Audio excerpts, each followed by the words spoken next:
पिछले भाग में आपने देखा, गांव के कुछ सच्चे और चिंतित लोग हरि और सीता के घर पर एकत्र थे।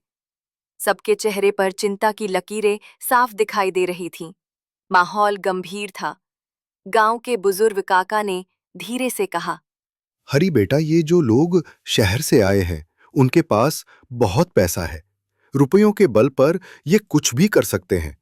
जैसे हमारे गांव के कुछ लोगों ने चंद सिक्कों के लिए अपना ईमान बेच दिया, वैसे ही ये लोग फूट डालो और राज करो की नीति अपनाकर हमारे जंगल में फैक्ट्री लगाना चाहते हैं। काका, आप चिंता मत कीजिए। जो थोड़े से ईमानदार लोग बचे हैं वे आखिरी सांस तक इस जंगल की रक्षा करेंगे। ये जंगल किसी की निजी संपत्ति नहीं है, ये सरकार के अधीन है और यहां बिना अनुमति कोई फैक्ट्री नहीं लग सकती। बेटा, लेकिन सेठ और विनायक लाल जिस जगह फैक्ट्री लगाना चाहते हैं वो जमीन हमारी अपनी है। वही जमीन जहां हम सालों से अपने पशुओं को चराते आए हैं। तो और भी जरूरी हो जाता है कि हम सब एकजुट रहें।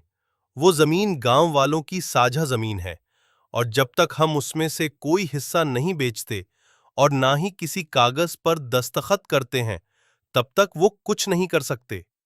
बेटा, मेरे पास एक और उपाय है, शायद वो हमारी मदद कर सके। सभी गांव वाले आश्चर्य और उत्सुकता से काका की ओर देखने लगे। जब हम छोटे थे, हमारे माता-पिता बताते थे कि वो जंगल चमत्कारी है। कहते थे उसकी रक्षा स्वयं वन देवी करती हैं। उनकी इच्छा के बिना वहां कोई कुछ नहीं कर सकता। एक बार अंग्रेज आए थे। उन्होंने सोचा वहां खुदाई करके शहर बसाएंगे। जैसे ही उन्होंने निर्माण शुरू किया, न जाने कहां से हजारों मधुमक्खियां आ गईं और उन पर टूट पड़ीं। अंग्रेजों को जान बचाने के लिए भागना पड़ा और उसके बाद वे दोबारा उस जंगल की ओर कभी नहीं आए। सभी गांव वाले कुछ पल के लिए चुप हो गए, फिर एक साथ मुस्कुरा उठे। तो इस बार भी अगर हमारे मन सच्चे हैं और हमारा उद्देश्य नेक है, तो शायद वन देवी फिर हमारी रक्षा करेंगी। हमें परंपरा और एकता दोनों पर भरोसा है और अब हमें इस भरोसे को ताकत बनाकर सही कदम उठाने होंगे।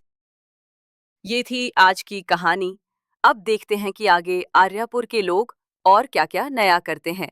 तो देखते रहें कहानी आर्यापुर की और इसे लाइक, शेयर और सब्सक्राइब करना ना भूलें।